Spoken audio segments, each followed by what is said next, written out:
That wasn't shit.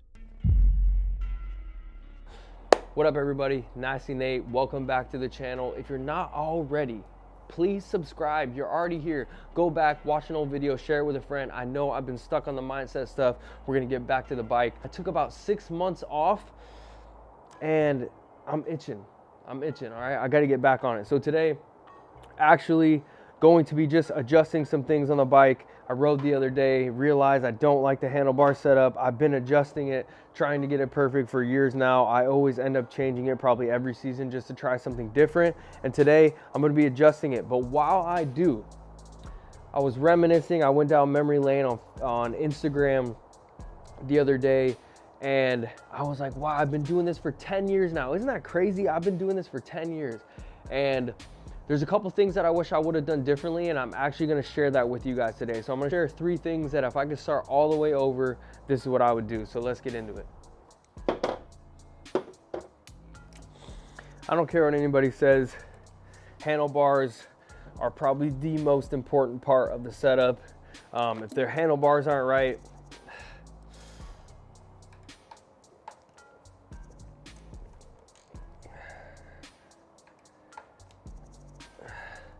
if the bars aren't right, the ride just doesn't feel right. But anyways, 3 things that I wish I would have known if I could start this game all the way over. Number 1, I would find a mentor. And I know this sounds weird because no matter what you say, you know that when you got on one of these bikes and you wanted to learn how to do wheelies, you wanted attention and you wanted to break the law. Let's just keep it a stack. I would have found somebody that had exactly what I wanted in this game, right? They had the bike that I wanted.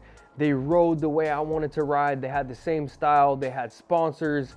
You know, they had a Sprinter van with their name on it.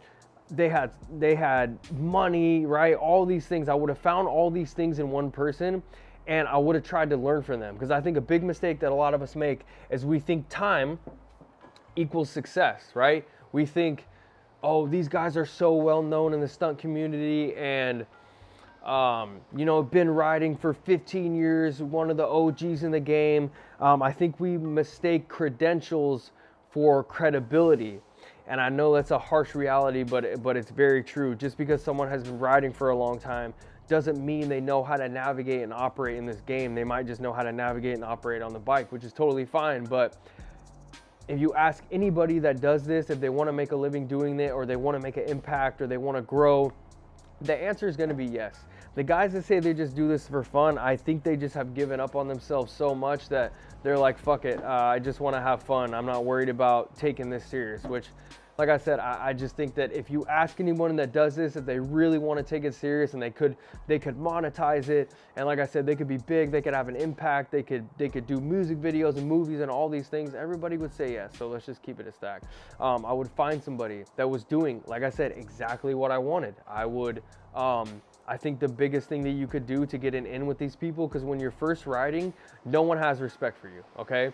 Until you have hit the concrete multiple times in front of people that have been riding for a long time and have big names in the game and have respect, and you have hit the concrete multiple times, got back up, fixed your bike and continue to show up at the lot, nobody has respect for you. So I think a big mistake a lot of new guys make is they think that you can just gain access to the lots, you can gain access to the rides, you can gain access to these people just because you've shown up with a bike, okay? Respect has to be earned there. So what I would do to find a mentor, I would find somebody, like I said, that has checked all the boxes that I want, and I would offer to record them.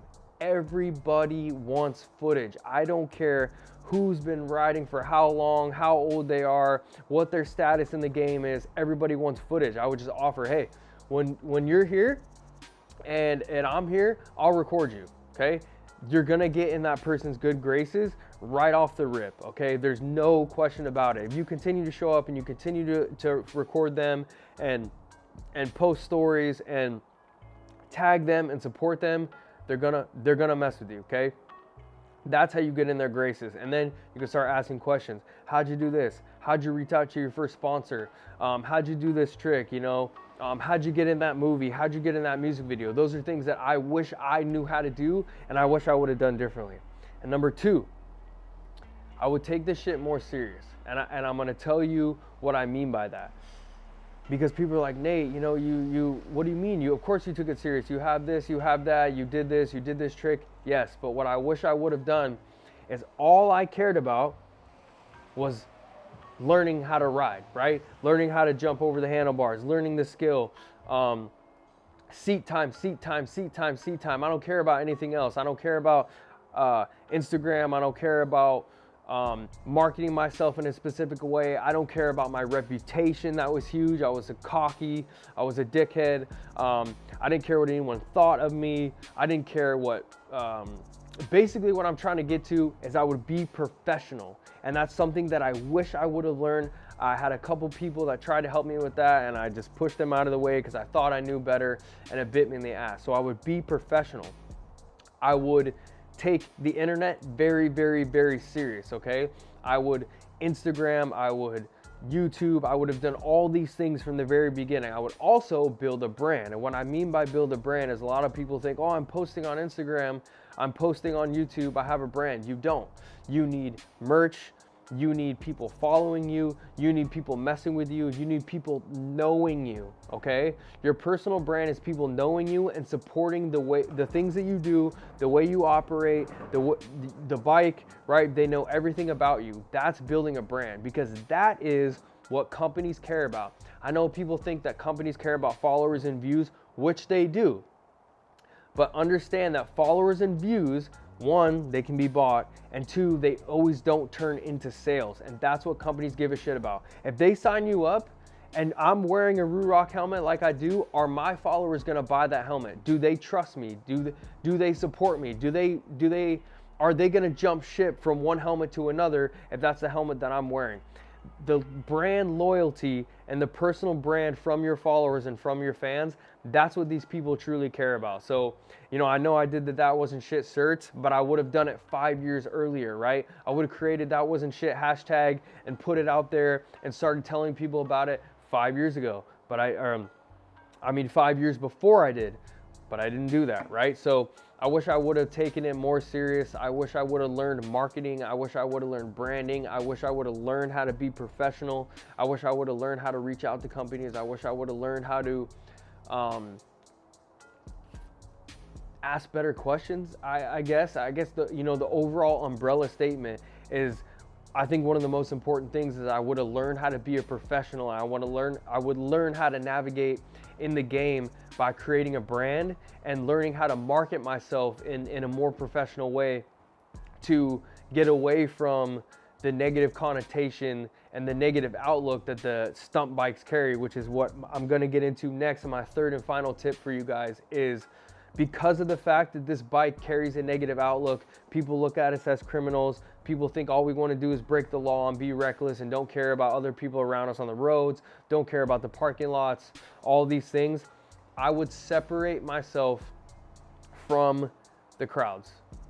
And I know that sounds difficult. I know that sounds weird. And a lot of people have reached out to me and noticed, hey, I noticed you don't go to these rides or do this or do that or show up at these lots. And it's because I realized that, like I said, people do not like us. 9 out of 10 people see us ride and they don't think it's cool. They don't want to be around us. They want to call the cops. They want us off the roads. They want us out of the parking lots. People leave trash. People leave garbage. People drink. People smoke. And then they go out and ride. That shit's dangerous, okay? And it's guilt by association. So if you're on a street ride and somebody pulls a gun, someone finds out that you're there, and you get painted as a person that was there or painted as a person that was involved, kiss all the fucking corporate sponsorships goodbye, right? If someone is at the lot for a pre-ride smoking and drinking beer and getting crossfaded, and they go out and they hit a car and you're at that ride, that's a liability. So at that point, you've taken something that not a lot of companies accept in the first place, except obviously for the stunt companies, for some of the helmet companies and some of the sponsors that are supporting stunt riding. Some of the sponsors or some of the companies that we're trying to bring into the stunt community and accept us, now we're just a liability, right? We're dangerous. Like I said, we don't care about people on the road or care about anyone else other than us looking cool, other than us doing anything to get footage, running from the cops, doing all this bullshit. This is nothing that I support. So if it's one thing that I know some people have noticed is that you have to separate yourself from the people that want to take this serious. Find other like-minded people that want to take this serious. Find other like-minded people that want to level up. The guys that just want to do it for fun, fine. But these are the guys that also, they don't have vision with it. They don't have purpose with it. And like I said, these people would be lying if you asked them, hey, if you could make a living from doing this, would you want to do it? They'd be lying if they said no, okay? So stay away from people that don't have anything to lose, right? Because what they do is they put you in a position to lose. If you crash and they hit you, no one's paying your medical bills. If your bike gets messed up, they're not gonna fix it. Everyone's out for themselves. So you need to do the same and separate from the crowds that are doing the bullshit, that are involved in stuff that doesn't get you where you want to be. If these actions that these guys are partaking in, and the guys at the lot and the guys at the rides are partaking in, don't align me with my results that I seek, if you just want to have fun and fuck around, that's fine. If you want to get corporate sponsors, if you want to be in music videos, movies, all these things that I wish I could have done, you have to align yourself with the people that are doing that. Those are the guys that don't show up to the big rides, right? Those are the guys that ride the lots by themselves or with 1 or 2 people. Those are the guys that are asking the questions, how do I market? How do I brand? How do I grow?